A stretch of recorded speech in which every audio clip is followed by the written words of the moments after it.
오늘은 창세기 2장 4절에서 4장 26절입니다. 첫 창조와 타락에 대해서 정리하도록 하겠습니다. 창세기에는 10개의 돌레도트로 이루어져 있습니다. 그 중에 첫 번째 돌레도트는 창세기 2장 4절에서 4장 26절에 하늘과 땅의 돌레도트입니다. 천지의 돌레도트입니다. 그 이유는 창세기 2장 4절에서 이것이 천지가 창조될 때에 하늘과 땅의 내력이라고 하면서 여기 내력이라는 말이 히브리어로 돌레도트이기 때문에 그렇습니다. 그리고 두 번째로 돌레도트는 창세기 5장 1절에서 6장 8절의 아담의 돌레도트입니다. 그 이유는 5장 1절에서 이것은 아담의 계보를 적은 책이니라 라고 하면서 여기 계보라는 말이 히브리어로 돌레도트이기 때문에 그렇습니다. 이렇게 계속해서 창세기가 구성되어져 있습니다. 먼저 첫 번째 돌레도트는 크게 두 부분으로 나눌 수 있습니다. 하나는 창세기 2장 4절에서 3장 24절입니다. 한마디로 에덴 동산 안에서에 대해서 말씀하고 있습니다. 이 부분을 다시 둘로 나눌 수 있습니다. 창세기 2장 4절에서 25절과 3장 1절에서 24절입니다. 이 둘의 차이는 에덴 동산에 죄가 들어오기 이전과 에덴 동산에 죄가 들어온 이후입니다. 아담과 하와가 범죄하기 이전과 범죄한 이후입니다. 인간의 타락 이전과 인간의 타락 이후로 구별할 수 있습니다. 또 다른 하나는 창세기 4장 1절에서 26절입니다. 한마디로 에덴 동산 밖에 대해서 말씀하고 있습니다. 3장과 4장의 구분은 아담과 하와가 에덴 동산에서 추방당하기 이전과 추방당한 이후입니다. 4장은 아담과 하와가 에덴 동산에서 추방당한 그 이후 에덴 동산 밖에 대해서 말씀하고 있습니다. 그리고 아담과 하와가 그 후손들에 대해서 말씀하고 있습니다. 이러한 창세기 4장은 다시 크게 세 부분으로 나눌 수 있습니다. 특별히 4장에는 세 번에 걸쳐서 동침하매라는 말씀이 기록되어져 있습니다. 첫 번째는 4장 1절에서 아담이 그 아내 하와와 동침하매라고 합니다. 두 번째로는 4장 17절에서 아내와 동침하매라고 합니다. 세 번째는 4장 25절에서 아담이 다시 자기 아내와 동침하매라고 합니다. 이렇게 동침하매, 즉 야다라는 말씀으로 세 개의 문단으로 구성되어져 있습니다. 첫째는 4장 1절부터 15절입니다. 아담과 하와가 동침하여 아들들을 낳았다라는 것입니다. 하나는 가인이고 다른 하나는 아벨이라는 것입니다. 가인과 아벨의 출생행과 제사에 대해서 말씀하고 있습니다. 하나님께서 가인의 제사는 연납하지 않고 아벨의 제사만 연납했습니다. 그 결과 가인은 동생 아벨을 쳐 죽였습니다. 최초의 살인죄가 시작되었습니다.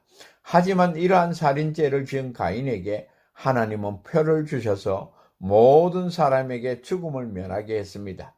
이렇게 하여 아담과 하와의 아들들, 즉 가인과 아벨을 통해 서로 다른 두 계보가 시작되었습니다. 둘째는 4장 16절에서 24절입니다.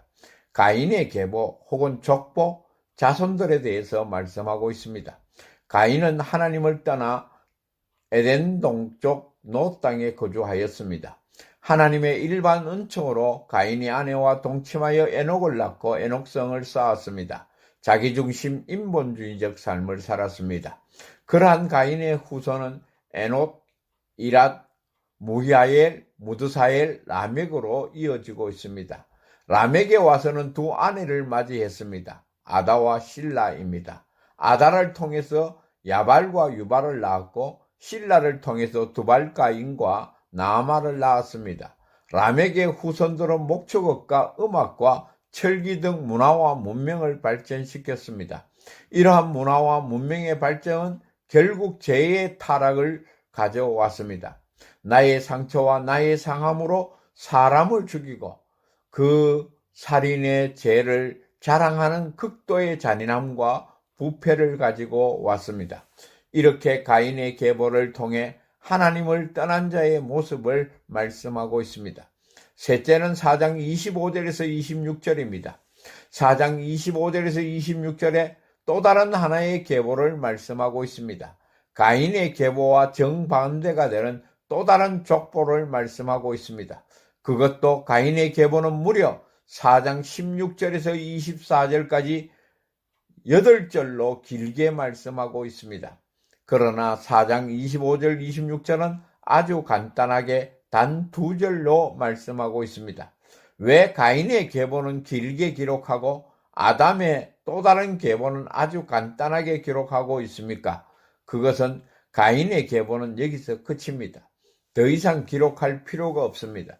그러나 아담으로부터 이어지는 진정한 계보는 이제부터 시작입니다. 창세기 5장부터 아주 구체적으로 계속 이어지기 때문입니다. 또 하나 생각할 것이 있습니다. 그것은 4장 1절에서 아담이 그의 아내 하와와 동침하며 하와가 임신하여 가인을 낳았다고 합니다. 그리고 난 이후에 아담과 가인을 단 한 번도 연결시키지 않고 있습니다. 분명히 가인이 아담의 아들임에도 불구하고 의도적으로 아담과 단절시키고 있습니다. 아담으로 이어지는 계보에서 아담과 연결시키지 않고 가인을 독립적으로 해서 계보로 이어가고 있습니다. 그래서 4장 16절을 시작하면서 아담의 아들 가인이라고 말하지 않습니다. 그냥 가인이 여호와 앞을 떠나서 에덴 동쪽 놋 땅에 거주하더니 라고 하면서 하나님과 아담이란 말씀이 단 한 번도 나오지 않습니다. 단지 여호와 앞을 떠났다는 사실만 강조하고 있습니다. 이제 또 다른 아담의 계보로 셋과 에노스를 말씀하고 있습니다. 분명히 아담의 아들들 중 가인이 아벨을 죽였습니다. 그러나 하나님은 아벨 대신에 셋을 주시고 있습니다. 그 셋을 통해서 에노스로 이어지는 계보가 시작되고 있습니다.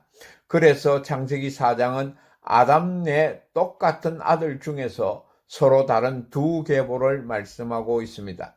하나는 4장 16절에서 24절에 길게 기록된 7대의 가인의 계보이고 다른 하나는 4장 25절과 26절에 아주 간단하게 기록한 3대의 아담 즉 셋의 계보입니다. 그러나 하나님을 떠난 가인의 계보는 이곳에 기록된 것으로 더 이상 기록이 없는 성경의 기록 속에서 단절된 계보를 말씀하고 있습니다. 세속문화를 통해서 발전은 되어 가지만 결국 무너져 버리는 계보입니다. 심판받고 멸망받는 계보입니다. 이와는 반대로 하나님이 다시 아담을 통해서 주신 아담의 계보, 셋의 계보, 이곳만 기록된 것이 아니라 이곳이 시작이 되어 창세기 5장에서 아주 구체적으로 기록하고 있습니다. 4장 25절에서 26절의 말씀을 좀 더 확대해서 5장 1절부터 32절까지 아담의 계보를 아주 구체적으로 말씀하고 있습니다. 그러면서 5장 32절에 노아는 500세 된 후에 셈과 함과 야벳을 낳았더라고 합니다. 노아의 홍수 심판 때에 가인의 계보는 다 멸망했지만 셋의 계보인 노아의 식구는 죽지 않고 살아났습니다. 생명의 보호를 받았습니다. 하나님의 놀라운 구속 계획은 놀라울 정도로 찬란하게 빛나고 있습니다. 따라서 이들은 철저하게 대조를 이루고 있습니다. 이렇게 하나님 앞에서 전혀 다른 두 계보, 서로 구분이 되는 두 분류를 말씀하고 있습니다. 그것도 똑같은 아담으로부터 태어난 사람들 사이에 서로 다른 두 계보, 서로 대조되는 계보를 말씀하고 있습니다. 그것은 인간 중심의 가인의 계보와 하나님 중심의 아담에서 이어져 오는 셋의 계보입니다. 가인과 라멕으로 이어지는 불행한 죄악의 역사와 셋과 노아로 이어지는 하나님의 구원의 역사가 철저하게 대조를 이루고 있습니다. 오늘 우리가 가인의 계보 속에 셋의 계보라는 것입니다. 가인의 계보와는 달리 살라라는 것입니다. 셋의 계보를 이어가야 한다는 것입니다. 그러므로 하나님은 오늘도 우리를 통해 셋의 계보를 이어 세세 문화를 꽃피우라는 것입니다. 주여, 가인의 계보가 판을 치는 시대에 나는, 나의 가정은, 우리의 교회는 세세 계보를 이어가는 이 시대의 영적 맥이 되게 하소서라고 기도해야 됩니다.